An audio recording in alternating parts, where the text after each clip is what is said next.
Well, moving on now, and after a difficult few years, rural communities across Australia are still grappling with shortages in healthcare, finding critical staff like doctors who'll make the move to the bush few and far between. But one young doctor in outback Queensland is encouraging other young health workers to set their sights on country life. Now, 4 years into her move from the East Coast, she's built a career, found love and lost her front teeth. Dr. Gabrielle Keating joins us now from Mount Isa in Queensland. Morning to you. OK, first of all, we've got to unpack this broken front teeth story. They're looking gorgeous now. Oh, look at that. Why did they call you Dr. Chippy? I might incriminate myself here a little bit, but yeah, when I first came out for a medical school placement, I did what any reasonable person does, moving to a country town, and thought I'd get acquainted with the local pub. And yeah, went a bit too hard on the dance floor and unfortunately lost my front teeth, which would have been fine, but a lot of these towns also suffer from dentist shortages. So it meant doing most of my placement without my front teeth. Gabrielle, can we just for a moment celebrate the bravery it would take to have that honesty with Australia as you just have now? Congratulations. Yeah, absolutely. Really well played. You originally only wanted to do a 6-week placement. What made you, I guess, fall in love with the area and want to stay working there for longer?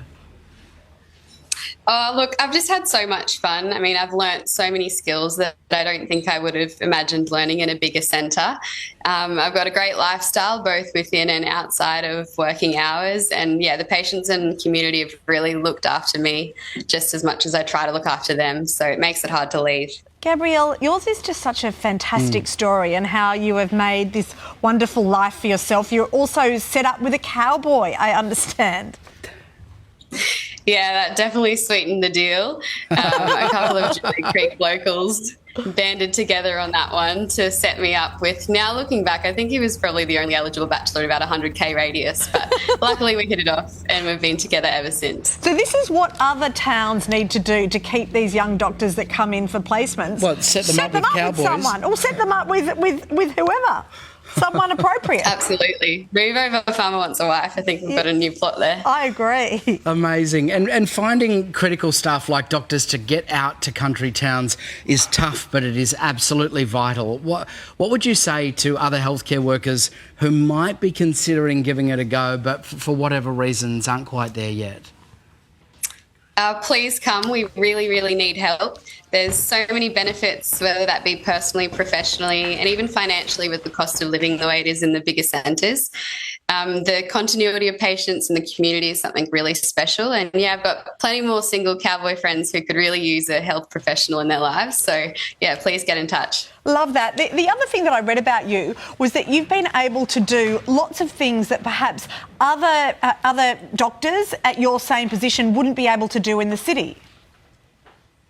Yeah, I mean, the senior doctors out here that are teaching me are super hands-on, and they really get you involved, and there's a lot less, I suppose, politics and paperwork than the bigger centres. And yeah, they really get you involved and hands-on right from the start, so it really makes a difference in terms of your skill set. Gabrielle, nicknames tend to stick in country towns. Do they still call you Dr. Chippy there, or have you been able to shed that tag? No, I actually had a Cloncurry patient not that long ago in Mount Isa who's like, oh, I remember you, Dr. Chippy. So I thought I'd left it behind in Cloncurry, but well, this interview should help. Yeah, sadly, I don't think we've helped, Gabrielle. Thank you so much for talking to us today. Gosh, it's just such a terrific story. Thank you. Thanks for having me.